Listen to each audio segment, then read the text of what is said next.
கடல்சார் சூழலியல் பற்றிய சில கருத்துக்களை உங்களோடு பகிர்ந்து கொள்ள ஆசைப்படுகிறேன்.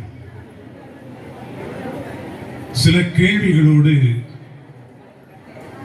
இயற்கையை பேணுவதும் இயற்கையை காப்பதும் இயற்கையோடு உறவாடுவதும் என்ற அடிப்படையில் சிலவற்றை பகிர்ந்து கொள்வது சிறப்பாக அமையும். அறிவியல் மாணவர்களிடம் கேட்கப்படக்கூடிய கேள்விகளில் ஒன்று, கரப்பான் பூச்சிக்கு காய்ச்சல் வருமா என்று. அறிவியல் மாணவர்களால் எளிதாக பதில் கூறிவிட முடியும்.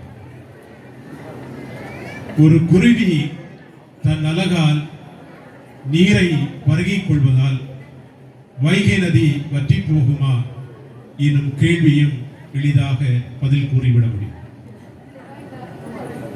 இயற்கையில் இருக்கக்கூடிய தீவுகள் காணாமல் போயிருக்கிறது எப்படி எனும் கேள்வியை கேட்டு பார்க்கின்ற பொழுதும் சில வழிகளில் பதில்களை நம்மால் கூறிவிட முடியும். உதாரணமாக, நமது பக்கத்தில் இருக்கக்கூடிய தூத்துக்குடி மாவட்டத்தில் 2 தீவுகள் கடல் சூழ்ந்து காணாமல் போய்விட்டது. அண்மையில் நாம் படித்த செய்தித்தாளில் வந்த செய்தியை பார்த்தால், ஆமையின் வழித்தடங்களானது வலைகளால் பின்னப்பட்டதன் காரணமாக 250 ஆமைகள் சென்னை பகுதியில் இறந்துவிட்டது எனும் செய்தியானது கொடுக்கப்பட்டது. உண்மையில் வலைகளின் காரணமாகத்தான் இந்த ஆமைகள் அனைத்தும் இறந்து போயிருக்கிறதா என்பது கேள்வி. சூழலியல் வல்லுநர்களால் எளிதாக பதில் கொடுக்க இயலும். ஏனென்றால் 250 ஆமைகளும் வலைகளால் இறக்கவில்லை என்று. எப்பொழுது உண்மை வெளியே வரும் என்றால் சற்று கேள்விக்குள்ளே இருக்கக்கூடிய ஒன்றாகத்தான் மறைந்து போகும். அறிமுகம் செய்கின்ற பொழுது சொன்னார்கள், நெகிழி பொருட்களால் மீன்கள் அதிகமாக அழிந்து கொண்டிருக்கிறது என்று. அதை இன்றைய காலகட்டத்தில் சொல்லக்கூடிய ஒன்று நுண்ணெகிழி என்று குறிப்பிடுவார். இந்த நுண்ணெகிழி என்பது மீன்கள் மட்டுமல்ல, தாவரங்களும் அதை உண்டு கொள்கின்றது அல்லது அதற்குள்ளே சென்று கொண்டிருக்கிறது என்பதை நாம் புரிந்து கொள்ள வேண்டியிருக்கு. சமூகத்தின் சில செயல்பாடுகளின் அடிப்படையில் சற்று மானிடத்தை நாம் சிந்தித்து பார்ப்பது சிறப்பு செய்யும். ஒரு பனைமரத்தை வைத்துக் கொள்ளக்கூடியவர் அல்லது பனைமர காடை அல்லது தோட்டத்தை வைத்துக் கொள்ளக்கூடியவருக்கு அன்றைய காலகட்டத்தில் பெண் கொடுப்பார். ஆனால் இன்றைய காலகட்டத்தை பொறுத்தவரை பனையேறியா பெண் என்பது கொடுக்க மாட்டார்கள் இருக்கும். அன்று பனை என்பது சொத்தாக பார்க்கப்படும். அடுத்த தலைமுறைக்கு பனையை வைத்து கொண்டு செல்கிறான் என்பதனால் அவனுக்கு கொடுக்க வேண்டிய மரியாதை அன்று இருந்தது, அந்தஸ்து இருந்தது. அதை செல்வம் அல்லது பொருள் ஆதாரம் என்று கருதி கொண்டார். அதை போன்றுதான் ஒரு நெய்தல் நிலத்தை சார்ந்தவருக்கு மீன் பிடிக்க தெரிகிறது என்றால் அல்லது வணிகம் செய்ய தெரிகிறது என்றால் அவரை ஒரு சொத்தாக கருதி கொண்டார். ஆனால் இன்றைய காலகட்டத்தில் ஒரு மீனவர் என்றால் அவருக்கு பெண் கொடுத்தல் என்பது சற்று குறைந்து வரக்கூடிய சூழலுக்கு தள்ளப்பட்டிருக்கிறோம் என்பதை புரிந்து கொள்ள வேண்டியிருக்கும். உலக அளவில் நாம் பார்த்தோமே என்றால் அதிக மீன் உற்பத்தி செய்யக்கூடிய நாடுகள் சீனா, இந்தோனேசியா என்ற நாடுகளை குறிப்பிடுவார். 3ஆம் நிலையில் இருக்கக்கூடிய நாடு என்று குறிப்பிட்டால் இந்தியாவை குறிப்பிடக்கூடிய ஒன்றாக இருக்கும். இவ்வளவு மீன்களை உற்பத்தி செய்யக்கூடிய அல்லது வணிகம் செய்யக்கூடிய இந்நாட்டில் ஏன் நெய்தல் நிலத்தை சார்ந்த சூழலியல் அதிகமாக மதிக்கப்படுவதில்லை அல்லது போற்றப்படுவதில்லை அல்லது சூழலியல் சார்ந்த காரியங்கள் மக்களுக்கு கொண்டு சேர்க்கப்படவில்லை எனும் கேள்வி மானிடத்திற்கு கொடுக்கக்கூடிய மிக முக்கியமான கேள்விகளில் ஒன்றாக இருக்கு. மீனிடமிருந்து கிடைப்பது என்ன என்றால் புரத சத்துக்கள் அதிகமாக கிடைக்கிறது என்று குறிப்பிடுவார். இந்த புரத சத்துக்கள் அதிகமாக கிடைக்கக்கூடிய ஒன்றில் ஒரு மனிதனுடைய உடலுக்கு எவ்வளவு புரத சத்துக்கள் தேவை என்பதை நிர்ணயம் செய்வார். ஒருவேளை காலை உணவு, மதிய உணவு, இரவு உணவு என்பதில் எவ்வளவிற்கு ஊட்டச்சத்துக்கள் அல்லது புரதங்கள் தேவை என்று வலியுறுத்தப்படும். ஆனால் இந்த புரதம் மனிதனுக்கு கிடைக்க வேண்டிய ஒன்று அதிகமாக கிடைப்பதில்லை. நாம் மேலோட்டமாக உண்டு கொண்டு செல்லக்கூடிய ஒரு சூழலை இன்று தள்ளப்படுகிறது. இதனை மறைமுக பசி என்று கூறுவார், ஹிடன் ஹங்கர் என்று கூறப்படுவது. நமக்குள்ளே கிடைக்க வேண்டிய ஒன்று கிடைக்காமல் போகின்ற பொழுது, உடல் அதற்குரிய ஒன்றை பெற்றுக்கொள்ளாத பொழுது நாம் இயற்கையாகவே உடல் நலமற்றவராக மாற்றப்படக்கூடிய சூழலுக்கு தள்ளப்படும். இந்தியாவை பொறுத்தவரை 13 பெரிய துறைமுகங்கள் இருக்கிறது, 205ற்கு மேல் சிறிய துறைமுகங்கள் இருக்கிறது.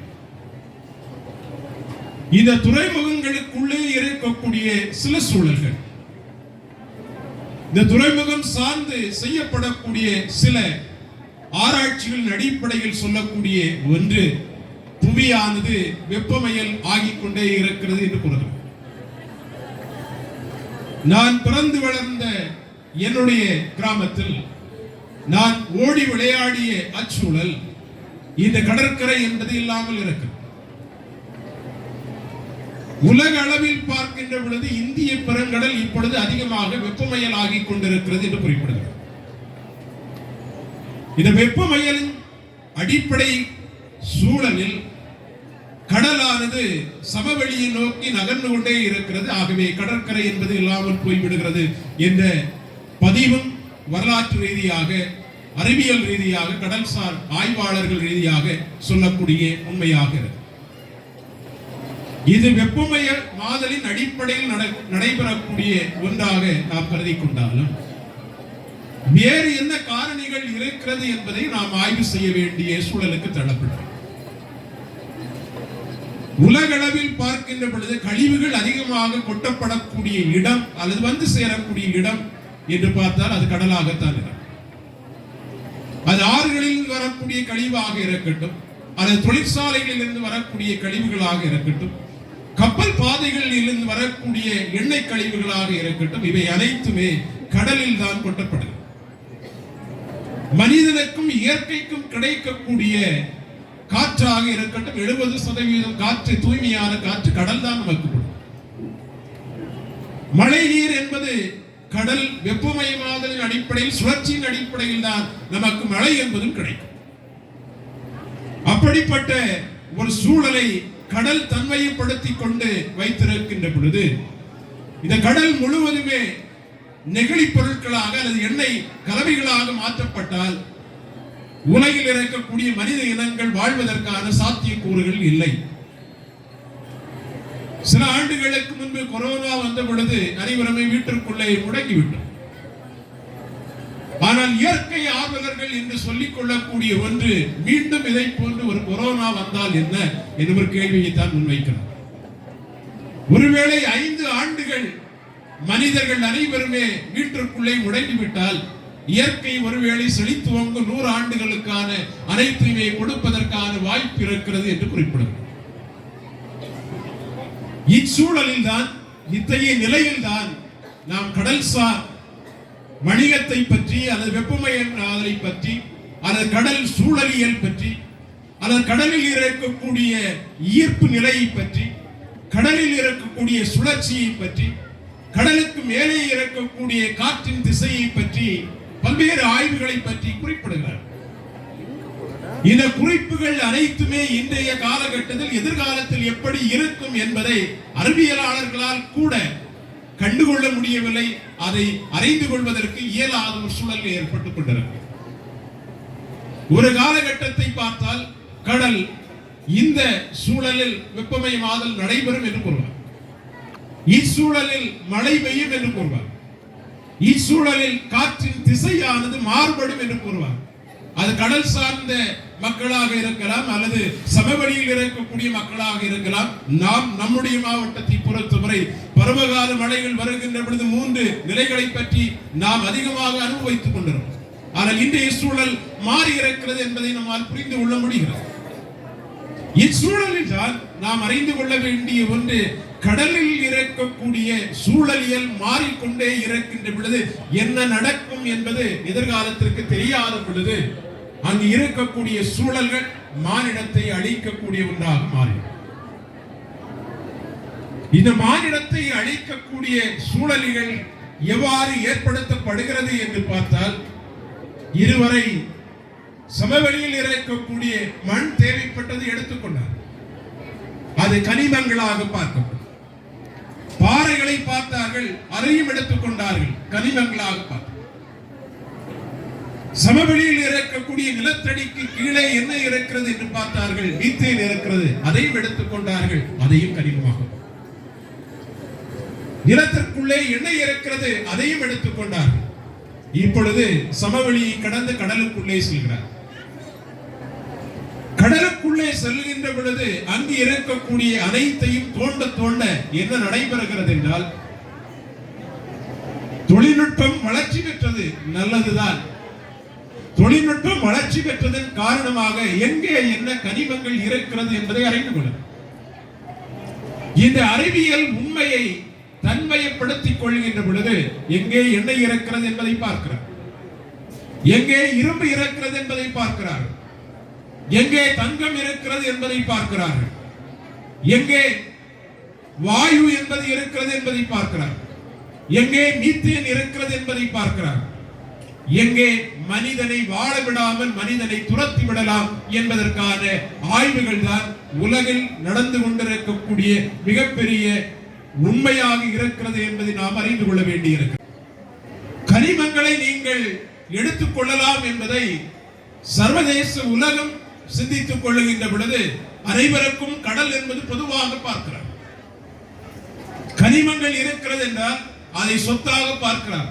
இதில் யார் வேண்டும் என்றாலும் குத்தகைக்கு எடுத்துக் கொள்ளலாம், யார் வேண்டும் என்றாலும் வணிகம் செய்து கொள்ளலாம், யார் வேண்டும் என்றால் தன்னுடைய பன்னாட்டு தொழிற்சாலைகளை அமைத்துக் கொள்ளலாம் என்பதற்கான விரிவான வியாபார யுக்தி என்பது அனைத்துமே கொடுக்கப்படுகிறது. ஆனால் ஒரு கடல்சார் வாணிபத்தை அல்லது கடல்சார் தொழிலை செய்து கொண்டிருக்கக்கூடிய ஒரு மீன்பிடி தொழிலாளி ஒரு கடல் எல்லையை தாண்டி இன்னொரு கடல் எல்லைக்கு செல்வதற்கான அனுமதியும் உரிமை என்பது கிடைக்கப்படுகிறதா என்றால் இல்லை என்பதைத்தான் நாம் கோடிட்டு காட்ட வேண்டியிருக்கிறது. ஒருவர் குத்தகைக்கு எடுத்துக் கொள்வதற்கும் பன்னாட்டு தொழிற்சாலைகளை அமைத்துக் கொள்வதற்கும் மற்றொரு நாட்டிற்கு கொடுக்கப்படக்கூடிய உரிமை இங்கே தொழிற்சார் உரிமையாக தன்னுடைய பூர்வீக கடமையாக செய்து கொண்டிருக்கக்கூடிய ஒரு தொழிலாளிக்கு, மீன்பிடி தொழிலாளிகளுக்கு கிடைக்கவில்லை என்பதை நாம் உண்மையாக ஏற்றுக்கொள்ள வேண்டிய சூழலுக்கு தள்ளப்பட்டிருக்கிறோம். அப்படிப்பட்ட ஒரு சூழல் இன்றைய காலகட்டத்தில் நிகழ்ந்து கொண்டிருக்கிறது என்றால் இவை எத்தகைய பாதிப்புகளை தரப்போகிறது என்பதை நாம் ஆய்வு செய்ய வேண்டியிருக்கிறது. ஒருவர் ஒரு நிலத்தை பற்றி குறிப்பிடுகின்ற பொழுது அந்த நிலம் சார்ந்து மட்டும் நாம் சிந்திப்பதற்கு பதிலாக அனைத்து நிலத்தை உள்ளவர்களும் சூழலியல் சார்ந்து சிந்திக்கின்ற பொழுது மட்டும்தான் இது சாத்தியப்படும். சில சூழல்களில் நாம் சிந்திக்கின்ற பொழுது இது மலை சார்ந்த ஒன்று, ஆகவே மலையில் இருக்கின்றவர்கள் போராடியது போதும் என்று நாம் நினைத்துக் கொள்வோம். இது இயற்கை சார்ந்த ஒன்று, ஆகவே இங்கு இருக்கக்கூடிய வயல்வெளியில் தங்களுடைய வேலையில் செய்து கொண்டிருக்கின்றவர்கள் போராடியது போதும் என்று நினைத்துக் கொள்வோம். இது நெய்தல் சார்ந்த ஒன்று, ஆகவே நெய்தல் மக்கள் மட்டும் போராடினால் போதும் என்று நினைத்துக் கொண்டால் இயற்கையை நம்மால் ஒருபோதும் பாதுகாக்க இயலாது. இயற்கையை பாதுகாக்க வேண்டும் என்றால் மானிடம் தான் ஒன்று சேர வேண்டும்.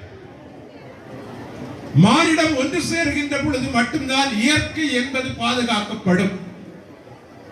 பாரதியார் சொன்னதை போன்று காக்கை குருவிகள் எங்கள் சாதி, நீர்நிலைகள் எங்கள் கூட்டம் என்று சொல்வது வெறும் சிந்தனைக்காக மட்டும் சொல்லவில்லை, மாறாக ஒரு செயலாக்கம்.